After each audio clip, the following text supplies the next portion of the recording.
Augusta National is Michael Bamberger, a senior writer for golf.com. He's also the author of the book, The Second Life of Tiger Woods. Michael, good to see you. Now, look, Tiger set the record by making another cut. Thank you. No, of course. Making another cut, Tiger made it at the Masters on Friday. As he tees off, how do you like his chances at this year's Masters? Well, I like his chances to play 72 holes. That itself would be a tremendous accomplishment given what this guy's been through. Can he win? I would say no, and Jack Nicklaus would say, and I would go with Jack Nicklaus in this, never, ever, ever, ever, ever bet against Tiger Woods. Yeah, he strikes me as someone that uses some of that as motivation to really push him. So maybe we got to get your words to him in some way. Now, look, as you know, Tiger has struggled with injuries in recent years, especially after that car crash in 2021 that nearly cost him his life. Also his career, of course, as well. He's only played one competitive full round this year. He really labored down the stretch to make the cut. What does it say to you that at 48 years old and all the adversity he's faced, that he's still able to find a way to be competitive at the Masters again? I don't think it's really so much that he's found a way to be competitive. I think that is maybe overstating really where he is on the leaderboard.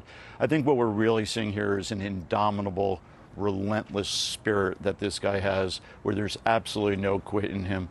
And this, and I'd say probably the British Open, the U.S. Open for sure, are the three things that have sort of defined his public life, and he can't let go of them. And it's a tremendous statement about competitive desire and athletic greatness.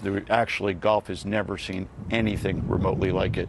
You know, Seabiscuit and, you know, a few other things come to mind, but in golf, Woods is completely on a mountaintop by himself. Well, and you bring up such an important dynamic, and a difficult one to deal with in sports is that persistence after injury, especially if it's a serious injury, whether it's in, an Achilles tear in basketball, or again, whether you're getting extensive back surgeries and things like that. That ability to persist is one that I think is so incredibly significant here. I want to expand to the game at large for a second, because you just wrote a piece titled, "This Wild, Windy Masters has been exactly what the game needed." What do you mean by that?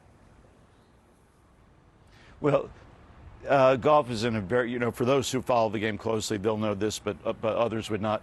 Golf is in a wildly chaotic state right now, where you've got at the elite men's professional level, I should say, all over Atlanta and all over the country, there are public courses where the tee sheets are completely packed. And, for guys trying to golfers trying to break 100, golf has never probably been healthier. But at the elite professional men's level, there's this divide between the PGA Tour and LIV Golf. And it's really cost the game in a lot of ways. And men's golf has four major championships.